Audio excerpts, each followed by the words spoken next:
নাটোর চিনিকলে অস্ত্রের মুখে কারখানার নিরাপত্তা প্রহরীদের বেঁধে বিপুল পরিমাণ দামি সরঞ্জাম ও যন্ত্রাংশ লুট করে নিয়ে গেছে ডাকাত দল। এই ঘটনায় ৮ জন নিরাপত্তা কর্মীকে পুলিশ হেফাজতে নেওয়া হয়।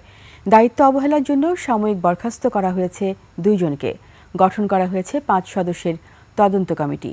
রাজশাহী বিভাগের প্রতিনিধি বদরুল হাসান লিটনের তথ্যছবিতে desk report. Tylox toilet cleaner, যার অ্যান্টিব্যাকটেরিয়াল এজেন্ট টয়লেটের কোনায় কোনায় পৌঁছে ৯৯% জীবাণু ধ্বংস করে।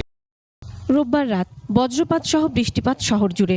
এর মধ্যে ৪০ থেকে ৫০ জনের একদল ডাকাত ট্রাক নিয়ে নাটোর চিনিকলে প্রবেশ করে। তারা ১২ জন নিরাপত্তা প্রহরীকে কারখানার বয়লার সেকশনের একটি রুমে অস্ত্রের মুখে জিম্মি করে হাত পা বেঁধে রাখে।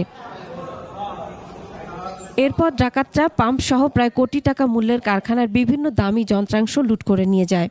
ভোর 4:30টার দিকে নিরাপত্তা প্রহরীদের আরেকটি দল এসে জিম্মি প্রহরীদের উদ্ধার করে। সকালে 8টার দিকে ডিউটিতে এসে দেখি যে মালামাল হারায় গেছে। এয়ার কুলার, বল, মোটর, পাম্প, বিভিন্ন দামি দামি জিনিস আমাদের হাউসের থেকে হারিয়েছে বা পাওয়া যাচ্ছে না, সেটার একটা লিস্ট কইটা আমরা কর্তৃপক্ষকে দিয়েছি। বড় প্রতিষ্ঠান কিভাবে সতর্কমূলকভাবে থাকতে হবে এটাও তাদের মনে হয় কিছুটা কম আছে। সকালে মিল পরিদর্শন করেন র্যাব ও পুলিশ সহ ঊর্ধ্বতন কর্মকর্তারা। এ ঘটনায় কৃষি বিভাগের মহাব্যবস্থাপক ফেরদৌসুল আলমকে প্রধান করে ৫ সদস্যের তদন্ত কমিটি গঠন করা হয়। দায়িত্ব অবহেলার জন্য নিরাপত্তা হাবিলদার বদরুদ্দিন বেগ ও নিরাপত্তা প্রহরী সাব্বির আহমেদকে সাময়িক বরখাস্ত করা হয়েছে। থানায় এফআইআর করা হয়েছে।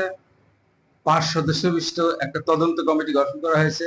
মহাব্যবস্থাপক কৃষিকে আহ্বায়ক করে মিল কর্তৃপক্ষের সকল প্রচেষ্টা সরকারি সম্পদ রক্ষার জন্য অব্যাহত আছে। পুলিশ জানায় মিল কর্তৃপক্ষের পক্ষ থেকে থানায় মামলা করা হয়েছে।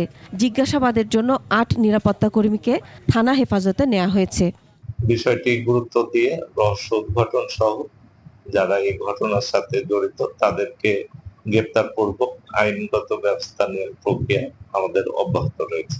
জড়িতদের শনাক্ত ও লুট হওয়া মালামাল উদ্ধারে র্যাব ও পুলিশের অভিযান অব্যাহত রয়েছে বলে জানান পুলিশের কর্মকর্তা। Masum আলিসা, desk report, ২১ television.